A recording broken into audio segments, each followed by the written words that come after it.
Sporti jo shumë i popularizuar në vend futsal apo futbolli në sallë po fillon të rrimë këmbet. Këtë dëshmoi edhe ndeshja e mbrëmshme e cila u zhvillua në sallën e sporteve Karagaçi në Pej, në mes të Futsal Club Space Club nga Peja dhe ekipit Përlepnica nga Gjilani.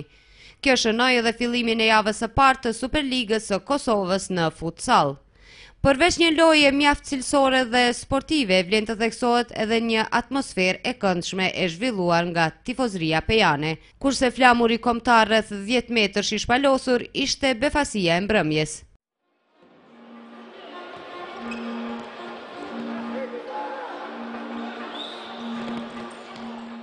Fillim loja ishte premtuese për ekipin musafir, mirë po gjërat filluan të ndryshohen që në minutën e 4 të pjesës së parë, kur Vladimir Vukčević shënoi golin e parë në të mirë të ekipit Nikoqir.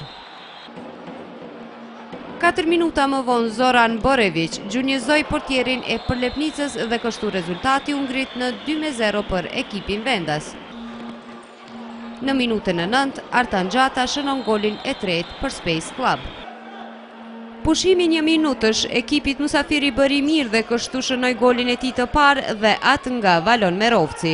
Gol ky që vendosi rezultatin përfundimtar të pjesës së parë në 3-1 për ekipin Space Club nga Peja. Në pjesën e dytë ekipi vendas tregonte çdo herë më shumë lojë aktive dhe cilësore, por edhe ekipi musafir që shumë aktiv në fushë.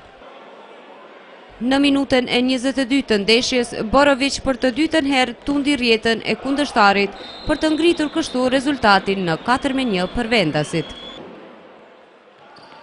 Në minutën e 36, Qemail Bajrami ekipit Përlepnica shënoi në portën e kundërshtarit dhe kështu rezultati ndryshoi në 4-2 gjithnjë në të mirë të ekipit vendas.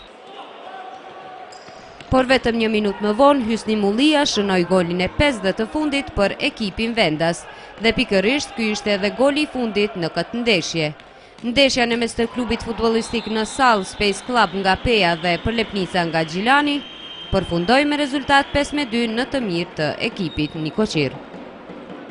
Unë sportit kisha dashur t'i falenderoj adhuruesit e futsallit, futbollit sallës, si janë sonte këtu, si kanë qenë prezent qytetarët e Pejës, gjithmonë edhe sonte na dhanë një përkrahje maksimale dhe ata na dhanë një mundësi më shumë dhe një fryt që ne sonte të korrim fitore. Unë kisha dashur me të sa i përket lojës, loja ishte fair dhe korrekte, edhe ekipi kundërshtar dihet se ekipi kundërshtar ka qenë edhe vjet pjesëmarrës në play-off.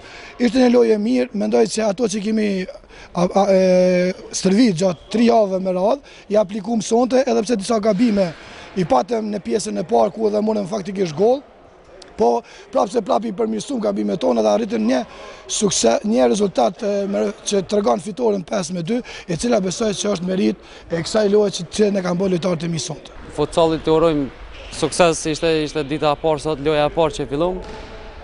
Hopom me një loja ishte mirë, kundërshtari ishte më i përgatitur, i urojmë sukses.